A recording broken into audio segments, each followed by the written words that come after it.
Fala personal, tudo bem? Estou começando agora mais um episódio do programa Personal Senior. Programa esse que tem como objetivo entregar diversos conteúdos para você, né, que deseja ser um personal trainer de idosos e ter um faturamento superior a 10k por mês. Eu sou o Guilherme e nessa semana eu vou falar sobre algumas características que são importantes, né, na execução de exercícios com pessoas idosas. Então no vídeo de hoje eu vou falar especificamente sobre amplitude de movimento, velocidade de execução, intervalos e carga. Bom, estas variáveis que eu citei, elas fazem toda a diferença no treinamento do idoso. Lembrem que são esses detalhes que podem ocasionar alterações e evoluções no treino deles. Caso você não prescreva de maneira adequada, você pode estar apenas mantendo a condição atual do seu aluno ou pode até estar prejudicando ele dependendo das características que ele tem. Então esse vídeo, né, é para você que tem dúvida em prescrever treinos intensos para um aluno idoso. Ou também para você que não sabe se pode explorar ao máximo a amplitude de movimento dele. Para você também que tem receio de prescrever um treino mais dinâmico, com velocidade mais alta para o seu aluno.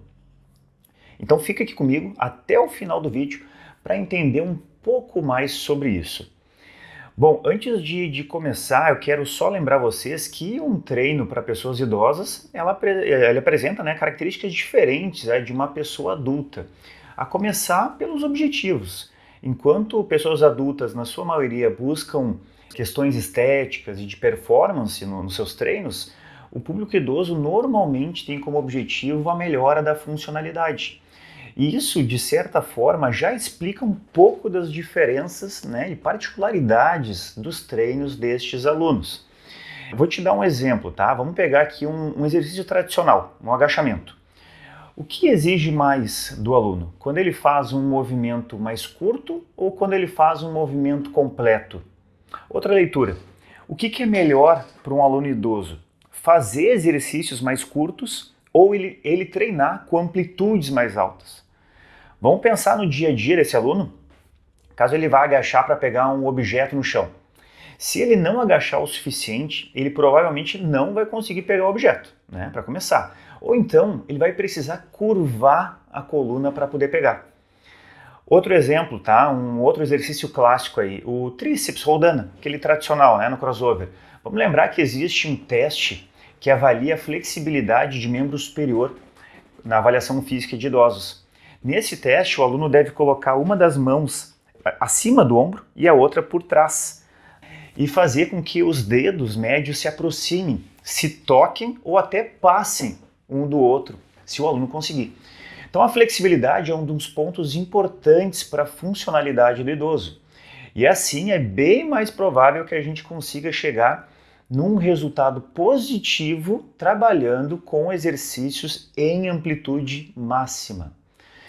Só vamos lembrar, né, gente, que aqui eu estou dando um exemplo de uma pessoa idosa que não tem nenhum tipo de restrição ou particularidade e que tem como objetivo saúde, tá? Se o aluno tem alguma lesão articular, artrose, a amplitude articular máxima já deve ser repensada, né, para que não se agrave ainda mais a lesão ou doença do aluno. Limitar a amplitude de movimento de alguns exercícios, por vezes, é uma estratégia que dá ênfase àquele momento do exercício que mais exige do aluno. Mas como a gente está pensando na funcionalidade do nosso aluno, que é idoso, o ideal é trabalhar sempre com amplitudes máximas. Outro exemplo, tá? Estou fazendo um crucifixo, tá? Eu baixo os halteres, mas na hora da subida eu não encontro os pesos lá em cima. Eu faço uma amplitude reduzida para dar mais ênfase no momento onde o exercício exige mais da musculatura. Agora, vamos pegar o mesmo exemplo do crucifixo para falar um pouquinho sobre velocidade. Vocês conseguem perceber a diferença entre fazer um movimento com uma velocidade mais alta ou mais lenta? O que acontece é que se o aluno executar o movimento de forma mais lenta, o exercício vai ficar muito mais pesado para ele. Afinal, a musculatura fica muito mais tempo sob tensão também e assim ele terá mais estímulos, né, que geram uma alteração fisiológica. Pois é, se por um lado é uma estratégia para gerar mais estímulos, a gente tem que lembrar que estamos lidando com pessoas idosas que podem ser mais fragilizadas, que por vezes não podem trabalhar com intensidades máximas, que não podem prender a respiração. Então essa velocidade mais lenta não será tão positiva para ele. Se vocês lembrarem dos métodos de treinos avançados que existem, vão lembrar do método superlento, onde o aluno executa uma contração excêntrica com velocidade super baixa e assim gera mais estímulo na musculatura. Mas é um método de treino avançado. Outra coisa, vamos pensar no dia a dia dos idosos.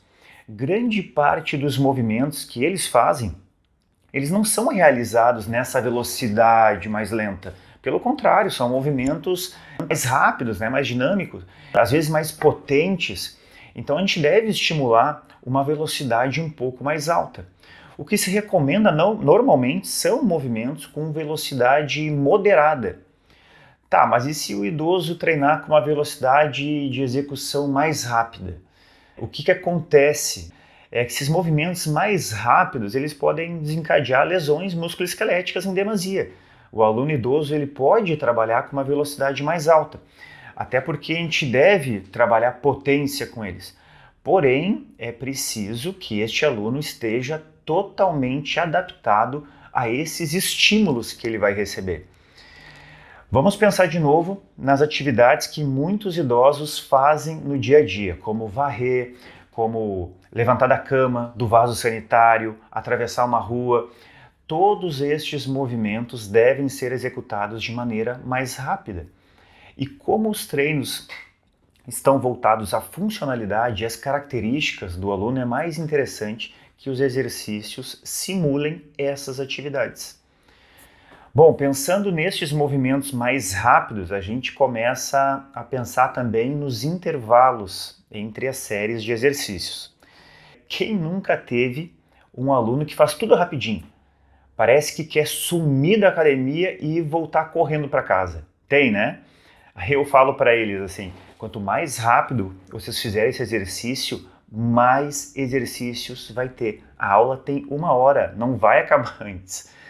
Aliás, saindo um pouco do assunto, tem idoso também que quer levantar peso, carga pesada, e a gente tem que controlar. Temos que fazer com que ele entenda a condição atual dele, que daqui a pouco ele pode estar se lesionando ou não deve fazer com a carga que fazia quando era mais novo.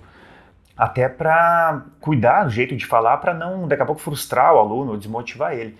Eu tinha um aluno um tempo atrás que era bem assim, tinha que a todo tempo dar uma freada nele porque ele se sentia muito confiante para treinar com carga alta. E ele até conseguia, mas a questão é que para ele fazer isso, ele acabava compensando. Muitas vezes com a coluna, na hora de fazia aqueles movimentos de roubada, né? E isso logo ia gerar uma lesão nele. Além do mais, ele era hipertenso, então eu tinha que cuidar para ele não ir no limite dele, né? Porque o pico pressórico se dá normalmente naquelas últimas repetições do exercício, né? No limite do aluno. Então eu não podia deixar ele chegar nesse ponto. Mas era complicado, apesar dele ter diversas particularidades, esse era o meu maior desafio com ele. Teimoso, que eu vou te dizer, né? Bom, mas a questão do intervalo curto diminui a possibilidade deste aluno evoluir em relação ao treino dele, pois ele não tem intervalo de recuperação entre as séries e assim eu também não consigo evoluir muito em relação às cargas de treino dele. E vamos lembrar, né, que para gerar alteração fisiológica no organismo é necessário progressão no treino e fazer com que o treino exija do aluno. Uma alternativa interessante aqui pode ser fazer um treino alternado por segmento. Ou seja, o aluno faz um exercício para membro superior e na sequência faz um para inferior. Depois pode fazer outro para abdômen. E assim há mais tempo de recuperação do primeiro exercício. Claro que para fazer esse sistema de treino tem que levar em conta a condição do aluno. Gente, existem sistemas mais avançados de treinos que não dão intervalos entre as séries. Biset, triset, drop. O pausa e descanso, por exemplo, é um outro exemplo e é um método avançado, onde o aluno executa uma série, para por 10 segundos e retoma o exercício com a mesma carga. E é isso que pode acontecer se o aluno não der intervalo. Ele pode estar fazendo um sistema de pausa e descanso e você nem se dá conta. E como o nome mesmo diz, né, todos esses métodos são avançados. E eu vou falar mais sobre eles no próximo vídeo, tá? Agora, em relação à carga, vamos pegar o exemplo aqui desse meu aluno que eu falei para vocês anteriormente, tá? Além dele ficar mais suscetível a lesões, trabalhar com uma carga intensa vai trazer outros efeitos a ele. Um deles é dor muscular tardia. E a dor muscular tardia é aquela dor muscular causada, né, numa troca de intensidade ou quando a gente troca o treino. O aluno faz exercícios, movimentos que não vinha fazendo. E essa dor muscular é até normal nesses casos, mas sempre causar dor muscular no aluno vai sobrecarregar a musculatura e as articulações dele. E por esse esforço constante com intensidade alta também pode levar a uma lesão. Outra questão é que deixando o aluno sempre com dor muscular vai gerar aí uma desmotivação por parte dele. Porque o exercício, que daqui a pouco já não é tão prazeroso para ele, vai ser menos ainda nesse tipo de situação. É por isso que a gente deve sempre periodizar os treinos e fazer com que tenham momentos onde o aluno vai também trabalhar com intensidades mais baixas. Vai ter treinos recuperativos, né, treinos para administrar a carga que ele já vem trabalhando, e assim a gente evita de estar sempre trabalhando com os mesmos estímulos intensos que acabam sobrecarregando o corpo dele. Em outros vídeos eu já comentei que o grande benefício de periodizar aí a programação de um treino de um aluno idoso é não sobrecarregar o corpo dele. Os treinos periodizados, né, e os não periodizados, eles podem chegar nos mesmos resultados, mas aquele que é periodizado vai fazer com que o idoso chegue no resultado com menor esforço, com menor sobrecarga nas articulações. E isso, para uma pessoa que é idosa, é muito importante. É o que a gente chama de esforço inteligente. Então, gente, aqui eu mostrei para vocês 4 detalhes na execução de exercícios que podem fazer grande diferença no treinamento dos idosos. Velocidade de execução, amplitude de movimento, intervalo e carga.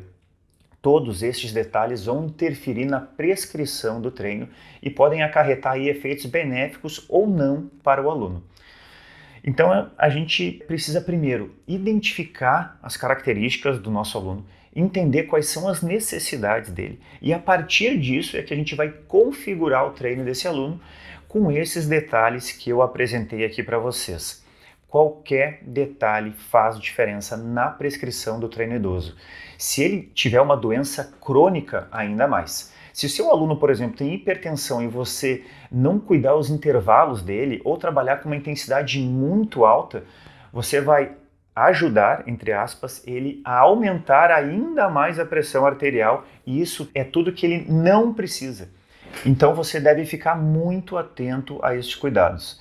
Você pode ser um profissional que tem cuidado com estes detalhes ou então um profissional que escolhe exercícios de forma aleatória, né, a cada dia.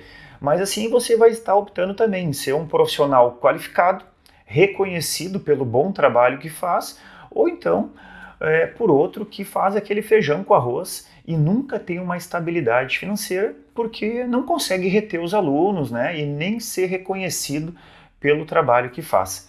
É uma decisão sua, só não dá para não estudar, não se dedicar e depois querer reclamar de desvalorização, dizendo que ganha pouco e que ninguém te valoriza, né? Pensa no teu futuro, pensa nos teus objetivos de vida e se dedica sempre ao máximo para o teu aluno. Estuda bem as particularidades de cada um deles, entrega resultado e assim você vai chegar onde quiser. E para você chegar no mínimo nos 10K, eu te mostro o caminho. Então segue a página da Ativa Clube e fica por dentro de todos os assuntos que nós oferecemos aqui. Na próxima aula eu vou falar um pouco mais sobre os sistemas avançados de treino e aqueles que a gente pode usar com alunos idosos para não intensificar os treinos, aumentando apenas a carga dos exercícios. Te espero então no próximo vídeo. Valeu!